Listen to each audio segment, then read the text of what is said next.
오늘 우리에게 주신 하나님의 말씀은 야고보서 3장입니다. 야고보서 3장입니다. 같이 봉독하겠습니다. 오늘 3장은 조금 더 짧습니다. 같이 읽겠습니다. 내 형제들아, 너희는 선생된 우리가 더 큰 심판을 받을 줄 알고 선생이 되지 말라. 우리가 다 실수가 많으니 만일 말에 실수가 없는 자라면 곧 온전한 사람이라 능히 온 몸도 굴레 씌우리라. 우리가 말들의 입에 재갈 물리는 것은 우리에게 순종하게 하려고 그 온 몸을 제어하는 것이라. 또 배를 보라. 그렇게 크고 광풍이 밀려가는 것들을 지극히 작은 키로서 사공의 뜻대로 운행하나니 이와 같이 혀도 작은 지체로되 큰 것을 자랑하도다. 보라, 얼마나 작은 불이 얼마나 많은 나무를 태우는가. 혀는 곧 불이요 불의 세계라. 혀는 우리 지체 중에서 온 몸을 더럽히고 삶의 수레바퀴를 불사르나니 그 사르는 것이 지옥불에서 나느니라. 여러 종류의 짐승과 새와 벌레와 바다의 생물은 다 사람이 길들일 수 있고 길들여 왔거니와 혀는 능히 길들일 사람이 없나니 쉬지 아니하는 악이요 죽이는 독이 가득한 것이라. 이것으로 우리가 주 아버지를 찬송하고 또 이것으로 하나님의 형상대로 지음을 받은 사람을 저주하나니 한 입에서 찬송과 저주가 나오는도다. 내 형제들아, 이것이 마땅하지 아니하니라. 샘이 한 구멍으로 어찌 단물과 쓴물을 내겠느냐. 내 형제들아, 어찌 무화과 나무가 감람 열매를 포도나무가 무화과를 맺겠느냐. 이와 같이 짠물이 단물을 내지 못하느니라. 너희 중에 지혜와 총명이 있는 자가 누구냐. 그는 선행으로 말미암아 지혜와 온유함으로 그 행함을 보일지니라. 그러나 너희 마음속에 독한 시기와 다툼이 있으면 자랑하지 말라. 진리를 거슬러 거짓말하지 말라. 이러한 지혜는 위로부터 내려온 것이 아니요 땅 위의 것이요 정욕의 것이요 귀신의 것이니 시기와 다툼이 있는 곳에는 혼란과 모든 악한 일이 있음이라. 오직 위로부터 난 지혜는 첫째 성결하고 다음에 화평하고 관용하고 양순하며 긍휼과 선한 열매가 가득하고 편견과 거짓이 없나니 화평하게 하는 자들은 화평으로 심어 의의 열매를 거두느니라. 아멘. 야고보서 3장은 그 대부분이 말에 대한 교훈입니다. 구약과 신약을 막론하고 말에 대한 경고와 권면은 성경에 계속 나타나고 있습니다. 그만큼 사람의 인격과 신앙에 말이 중요하다 하겠습니다. 그러나 본문의 말씀과 같이 말을 길들이고 제어한다는 것은 불가능에 가까운 일입니다. 본문은 이렇게 말합니다. 7절입니다. 여러 종류의 짐승과 새와 벌레와 바다의 생물은 다 사람이 길들일 수 있고 길들여 왔거니와 혀는 능히 길들일 사람이 없나니 쉬지 아니하는 악이요 죽이는 독이 가득한 것이라. 그렇다면 우리는 어떻게 해야 할까요? 말을 길들일 사람이 세상에 없으니까 우리가 하고 싶은 대로 말하고 후회하면서 살아가는 것이 최선일까요? 만약 그러하다면 이 야고보 서신은 쓰여질 일도 없었을 것입니다. 많은 신자들이 성경의 맥락에서 혼란을 겪는 이유는 그 구절 혹은 그 장에 국한하여 해석하려고 하기 때문입니다. 그래서 야고보서도 이 부분만 똑 떼어서 보면 그렇구나. 그러면 노력해도 우리 말은 어떻게 해볼 수가 없구나. 그럼 어떻게 해야 되나, 받아들이고 살아야 된다. 이런 결론에 이를 수도 있겠죠. 그러나 성경은 촘촘하지만 또한 커다란 구도를 가지고 있습니다. 심지어는 다른 성경들, 이를테면 저자가 완전히 다른 바울과 베드로, 요한, 야고보의 글이 서로 호응하고 의미를 보완하고 있습니다. 이것을 가능하게 하는 신비를 우리는 영감이라고 말합니다. 디모데후서 3장 16절입니다. 모든 성경은 하나님의 감동으로 된 것으로 교훈과 책망과 바르게 함과 의로 교육하기에 유익하니 이는 하나님의 사람으로 온전하게 하며 모든 선한 일을 행할 능력을 갖추게 하려 함이라. 그러니까 성경이 하나님의 사람, 그 신자들을 온전하게 한다는 거죠. 그런데 이 성경이 이와 같은 일을 하기 위하여서 먼저 어떻게 쓰여졌는지를 알아야 되는데 하나님의 감동으로 되었다는 것입니다. 이 하나님의 감동을 영감이라고 말합니다. 이 영감은 성경의 저자를 사람에서 성령으로 바꾸는 엄청난 신비입니다. 그래서 비록 베드로가 썼지만, 야고보가 썼지만, 요한이 썼지만, 바울이 썼지만 결국 궁극적으로는 성령이 쓰였기 때문에 마치 한 사람의 글과 같이 그 성경이 서로 호응한다는 거죠. 때문에 누구의 문체로 쓰여졌든지 간에 우리는 성경을 하나님의 말씀이라고 부르고 경청할 수 있는 것입니다. 야고보서의 경우는 다른 성경까지 가지 않아도 오늘 본문의 말씀의 본래적 의미를 우리가 찾아볼 수 있습니다. 이미 1장에서 야고보는 난해한 문제를 만난다면, 그래서 우리 지혜가 부족하게 된다면 하나님께 기도하라고 권면했습니다. 1장 5절입니다. 너희 중에 누구든지 지혜가 부족하거든 모든 사람에게 후히 주시고 꾸짖지 아니하시는 하나님께 구하라. 그리하면 주시리라. 제가 야고보를 낙타무릎이라는 그런 별명을 가지고 있었던 초대교회 지도자다. 이렇게 설명을 드렸죠.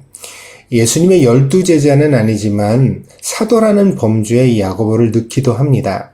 왜냐하면 이 초대교회 지도자들, 특히 성경을 기록한 사람들의 그룹을 우리가 사도라고 부르기도 하거든요. 그래서 이 야고보를 사도 야고보라 이렇게 말하기도 합니다. 여기서 12제자와는 또 다른 명칭이 되어지죠. 그러니까 우리가 이 야고보가 이미 낙타무릎이라고 불려질 만큼 훌륭한 영성의 지도자였고, 그래서 그가 1장에서부터 이미 기도를 강조하고 있음을 여러분에게 말씀드렸습니다. 그리고 나서 이렇게 이 지혜가 없으면 구해라라고 말한 이후에 2장에 들어와서 행함이 없는 믿음을 고발해 가고 있는데요. 특별히 부자와 가난한 자의 대비를 통하여서 그리스도인의 재산이 기꺼이 신앙을 위해 쓰여져야 한다. 그러니까 헐벗는 형제가 있으면 그를 돌아보는 것이 경건이다. 이렇게 이제 말하고 있는 거죠. 그래서 이 행함이 없는 믿음을 고발했으니까 행함이 있는 믿음을 가르쳐야 되겠죠. 그 중에 하나가 이제 그리스도인의 경제적 생활 또한 그리스도께 복종해야 한다. 이런 메시지가 이제 담겨 있고요. 그리고 3장에 들어와서 그 행함이 없는 믿음의 다른 주제로 말을 언급하고 있는 거죠. 그러니까 사람들이 믿음을 가졌다고 하면서도 그리스도께 잘 복종하지 못하는 첫 번째가 경제적 문제, 두 번째가 이제 말의 문제다. 야고보 사도는 그렇게 보고 있는 것입니다. 오늘 3장 13절입니다. 너희 중에 지혜와 총명이 있는 자가 누구냐? 그는 선행으로 말미암아 지혜의 온유함으로 그 행함을 보일지니라. 그러나 너희 마음속에 독한 시기와 다툼이 있으면 자랑하지 말라. 진리를 거슬러 거짓말하지 말라. 이러한 지혜는 위로부터 내려온 것이 아니요 땅 위의 것이요 정욕의 것이요 귀신의 것이니 시기와 다툼이 있는 곳에는 혼란과 모든 악한 일이 있습니다. 여기 악한 일이 이제 악한 말도 들어가는 거죠. 13절은 묻습니다. 너희 중에 지혜와 총명이 있는 자가 누구냐? 만약에 누군가 나는 그래도 좀 아는 편입니다. 나는 성경도 알고 교회에 대하여서도 좀 압니다. 이렇게 대답한다면 그의 대답은 14절에 나오는 바와 같이 자랑이 됩니다. 그리고 이런 자랑의 이면에는 독한 시기와 다툼이 숨어 있다고 야고보는 말합니다. 이는 자기를 내세워서 사람들 사이에서 힘을 얻고자 합니다. 이것이 이제 오늘 3장 1절에서 말하는 선생의 실체이기도 합니다. 그러니까 야고보가 선생 되지 말라고 그랬잖아요. 그것은 교회에서 앞서 일하거나 열심을 내지 말라는 뜻이 아니라 이렇게 아는 척하면서 자기 사람들을 만들고 교회를 파당을 짓는 일을 하지 말라, 그런 말이 되는 거죠. 그러니까 이런 사람들의 말은 어때요? 대체로 교묘하고 악독합니다. 그래서 15절에 이 지혜에 대한 부정적 견해를 야고보가 피력하는데요. 이러한 지혜는 귀신의 것이요 악한 일에 관한 것이다, 이렇게 이제 단언하죠. 그러니까 이렇게 지혜가 아닌 것을 지혜라고 말하는 상태도 1장 5절에서 말한 지혜가 부족한 것을 뜻한다는 것입니다. 그러니까 이러한 것에 우리가 넘어가지 않기 위해서는 어떻게 해야 돼요? 기도해야 되죠. 우리는 이런 가르침, 이런 부추김으로부터 부추김에 대하여서 저항해야 합니다. 그러나 사람들은 대체로 이런 권력을 추종하고 그래서 교회 안에서도 파당이 생겨납니다. 그럴듯하게 말하는 사람들이 사람을 갈라놓고 결국에는 자기의 이익을 위하여 하나님의 영광을 훼손하는 일이 교회 안에서도 생겨왔던 것입니다. 그러면 다시 묻겠습니다. 우리는 어떻게 해야 합니까? 어떻게 자기의 말을 절제하고 이러한 교회 안에 있는 교묘한 말들을 그러니까 말로 사람들을 후리는 그런 사람들의 술책을 대적해 갈 수 있습니까?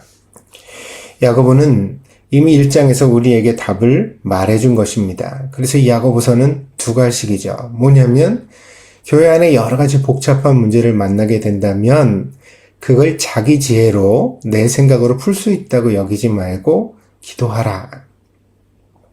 하나님이 지혜 주셔야 한다. 하나님이 도와주셔야 한다. 기도해야 하늘의 지혜를 얻고 그래야 비로소 우리의 말이 절제되고 교묘한 말의 함정에 빠지지 않을 수 있다는 것이 야고보 사도가 우리에게 주고 있는 교훈입니다. 우연히 겹치면 섭리라는 말이 있습니다. 인생에서 우리의 의지로 할 수 있는 일이 그렇게 많지 않습니다. 일단은 인생은 열린 문제가 아니라 닫힌 문제입니다. 왜냐하면 탄생과 죽음이라는 정해진 시간 속에서 우리가 모든 것을 해결해 가야 하기 때문입니다. 그런데 그 인생 속에서 우리는 만 사람이 가지는 만 사람의 결정을 보게 됩니다. 누구도 똑같은 인생을 살아가는 사람이 없고 똑같은 마음을 품은 사람도 없습니다. 그래서 인생은 본질적으로 외로운 것입니다.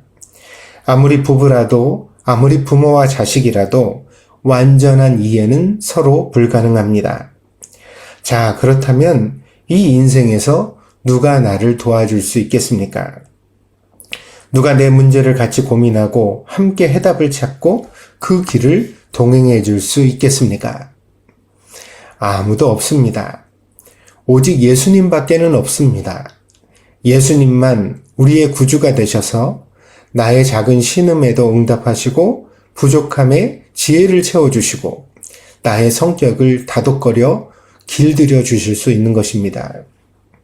그걸 동의한다면, 그걸 안다면, 그걸 믿는다면 어떻게 기도하지 않고 살아갈 수가 있겠습니까? 자신도 기도의 사람이라고 이런저런 기도의 응답을 경험해 왔다고 말할지도 모르겠습니다. 그러나 진짜 기도의 사람은 작년, 지난달 혹은 어제의 경험을 말하지 않습니다. 기도는 언제나 오늘의 언어입니다. 내가 지금 존재하는 이 자리에서 예수님을 초대하지 않는다면 그는 신앙의 추억으로 사는 사람에 불과한 것입니다.